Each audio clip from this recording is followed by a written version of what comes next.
Hello listeners, this is a video presentation regarding the KVL and KCL laws used in network analysis and synthesis for various engineering streams as well as for the students who are doing their physics as electrical as their main subject. As we all know, first of all, for any law or for any analysis, the statement is much important. So first of all, we will concentrate on the statements of this KCL and KVL. Coming into the details, KCL stands for Kirchhoff's current law. Kirchhoff's the name of the scientist who given this analysis and all those things. Current law, as it is talking about current, so it will give you analysis of currents. So it's a Kirchhoff's current law. And KVL is Kirchhoff's voltage law, again given by Mr. Kirchhoff, who is a scientist. And in this we are talking about the voltage. Voltage, the general term, or we should say the technicality, the technical term for the voltage is potential difference or the potential drop across any conductor. That will be called as a voltage, denoted by V. Current, generally denoted by I, and resistance of any conductor or any source is denoted by R, general denotions. As coming to the statement of Kirchhoff's current law. Kirchhoff's current law states that according to this diagram, if we are considering this node or a point, so algebraic sum of all the currents coming or going on that particular point should be 0. That means the current may enter the point or it may exceed the point. Both of them will give you the algebraic sum equal to 0. That is, if we are looking at this particular circuit or this particular node, current I1, current I2, current I3.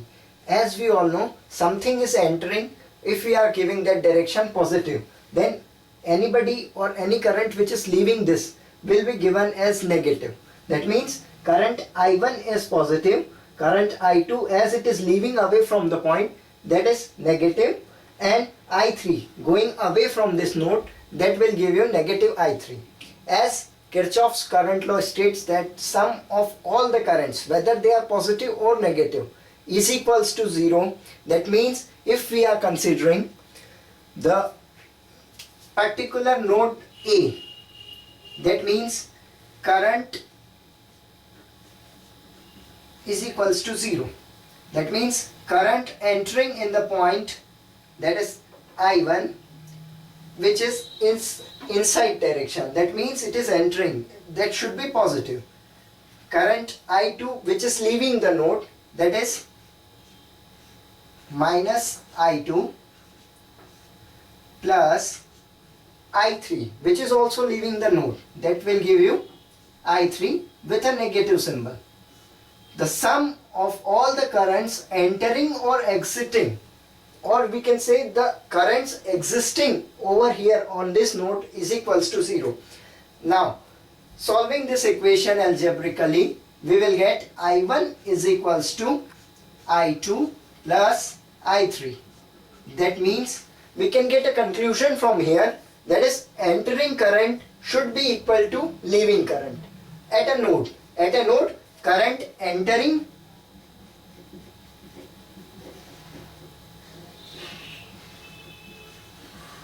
should be equal to current leaving.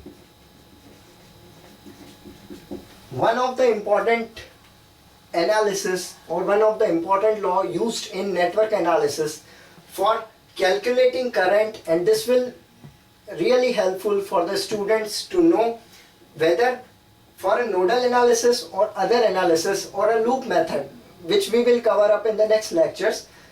This KCL will be the building block for our calculations. So after looking at all these things, we will come to the conclusion that entering current should be equal to leaving current at a particular node. That whole explains the Kirchhoff's current law. Thank you very much.